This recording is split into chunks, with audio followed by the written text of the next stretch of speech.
मंडळी, सध्या सगळीकडेच महापालिकेचा बोलबाला सुरू आहे. त्यातही छत्रपती संभाजीनगरचं राजकारण म्हणजे महाराष्ट्राच्या राजकीय नकाशावर एक वेगळाच धुरळा उडवणारा पट असतो. म्हणजे बघा, दशकानुदशक इथे सत्ता म्हणजे शिवसेना भाजप युती. त्यांनी 25 वर्ष खुर्ची सोडलेली नाही. अगदी काळ बदलला, परिस्थिती बदलली, पण सत्ता मात्र त्यांच्या हातून गेली नाही. पण मग अचानक एक घटना घडली. शिवसेना फुटली आणि या फुटीचा सगळ्यात मोठा राजकीय परिणाम नेमका कुठे दिसणार? तर तो इथंच संभाजीनगर महापालिकेत दिसणार का? तर तुम्हाला ठाऊकच आहे की या फुटीनंतर पहिल्यांदाच महापालिका निवडणुका होत आहेत, जिथे एकेकाळी बालेकिल्ला म्हणवली जाणारी ही जमीन आज उद्धव ठाकरे गटासाठी अग्निपरीक्षा ठरणार आहे. कारण पक्षफुटीनंतर एकामागून एक मोठी गळती. 8 माजी महापौर, 18 माजी नगरसेवकांनी मोठ्या प्रमाणावर एकदम सोडलेला पक्ष आणि राहिलेले दोनच मोठे चेहरे, एक खैरे आणि दुसरे दानवे, तेही एकमेकांशी पटत नसलेले. याच पार्श्वभूमीवर आता तीनही गट, शिंदे गट, भाजप आणि उद्धव ठाकरे गट समोरासमोर उभे आहेत. आरक्षण सोडतीमुळे गोंधळ घातलेला, नेते आपल्या प्रभागाशिवाय लढावं कसं अशा अवस्थेत, आणि जनता पाहत बसलेली की या सगळ्या नाट्याचा शेवट नेमका कुठं जाणार. आज आपण या सगळ्या घटनांचा एक एक थर उलगडणार आहोत. फुटीचा परिणाम, अंतर्गत गटबाजी, आरक्षणातील धक्के, मोठ्या नेत्यांची प्रतिमा, महायुतीची आक्रमक रणनीती आणि ठाकरे गटाचा अस्तित्वासाठीचा संघर्ष. पण शेवटी एकच प्रश्न आहे, या महापालिकेत धनुष्यबाण, कमळ की मशाल, नेमकं कोण जिंकणार? जाणून घेऊयात अगदी इत्तमभूत या विश्लेषणाच्या माध्यमातून. नमस्कार, मी सृष्टी आणि आपण पाहताय त्याचं काय महाराष्ट्र. छत्रपती संभाजीनगर महापालिकेचं राजकारण म्हणजे एक वेगळाच इतिहास. 1980-90च्या दशकात शिवसेनेनं इथं पाय रोवले, भाजपसोबतची युती पक्की केली आणि एकदा जे सत्तेच्या खुर्चीवर बसले ते सलग पाव शतक इथून हललेच नाहीत. गावोगावी, गल्लीबोळातून शिवसेनेचा तो दबदबा तयार झाला होता. शिवसेना म्हणजे ताकद, शिवसेना म्हणजे संघटन, असा भाव लोकांच्या मनात पक्का झालेला. पण मग 2022 मध्ये पक्षफूट झाली. महाराष्ट्रातील राजकारण एका क्षणात उलटलं.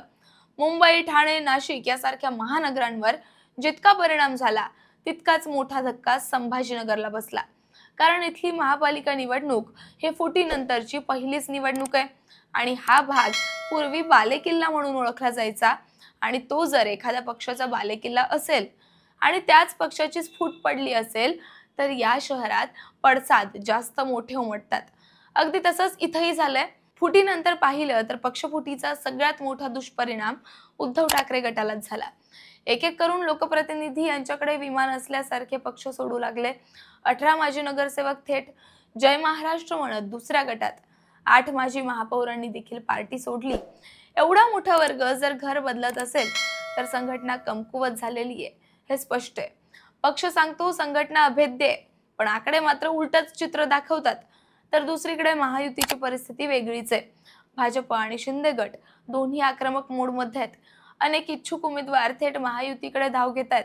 फायदेशीर गट, सत्ता टिकवून ठेवण्याची शक्यता आणि मजबूत आर्थिक पाठबळ, हे 3 फायदे त्यांना मिळत आहेत. शहरात सध्या वातावरण असं आहे की उमेदवार हे महायुतीच्या दारात जाऊन उभे राहण्यासाठी स्पर्धा करतायत. ही गोष्टच उद्धव सेनेला सर्वाधिक तोटा देणारी आहे. अशात एक मोठा मुद्दा म्हणजे अंतर्गत गटबाजी. उद्धव सेनेत संभाजीनगरमध्ये दोनच नेते आहेत, चंद्रकांत खैरे आणि अंबादास दानवे. दोघेही खंदे नेते. दोघांची ओळख मोठी, पण दोघांचं पटत नाही. हा वाद नवा नाही. दशकभरापासून या 2 गटांमध्ये मतभेद आहेत. आता परिस्थिती अशी आहे की पक्षाला अस्तित्व वाचवायचंय आणि नेते मात्र इगो वॉरमध्ये अडकलेत. याचा थेट परिणाम तिथल्या संघटनेवर, बूथ कमिटीवर आणि कार्यकर्त्यांच्या मनोबलावर होतोय. खैरे हे जुन्या काळापासूनचे प्रभावी नेते. त्यांच्याकडे एक ठराविक गट आहे. तर दानवे यांनी गेली काही वर्ष विरोधी पक्षनेता म्हणून राज्यात नाव कमावलं. त्यांचे युवा कार्यकर्ते आणि संघटना मोठी झाली. पण प्रॉब्लेम असा आहे की हे दोघे एकत्र बसून निवडणूक लढवण्याची तयारी ठेवतील का? जर दोन्ही गट वेगवेगळ्या दिशेला खेचू लागले तर 25 वर्ष ज्या शहरात सत्ता होती त्या शहरात 10ची संख्या देखील ओलांडणं कठीण होईल, अशी कार्यकर्त्यांची भीती आहे.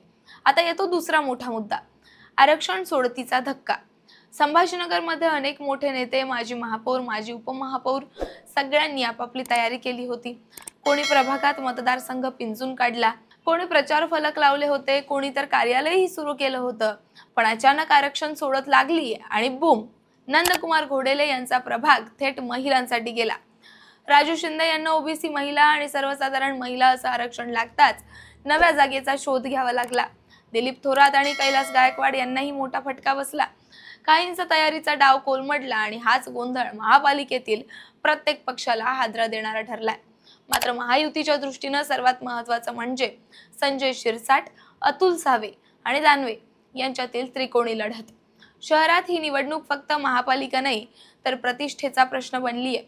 शिरसाट हे शिंदे गटाचा चेहरा, सावे भाजपाचे बळकट नेते, तर दानवे हे ठाकरे गटाचा सगळ्यात मोठा आधार. मतदार पाहतायत की कोणाचा संपर्क जास्त, कोण जमिनीवर आहे आणि सगळ्यात महत्त्वाचं विकास कोण करणार. राजकारणात सध्या लोकांचा कल बदललाय. विकास पाहिजे, काम पाहिजे हेच मतदार सांगतायत. भावनिक राजकारणापेक्षा स्थानिक नेत्यांनी केलेली कामं महत्त्वाची ठरतायत.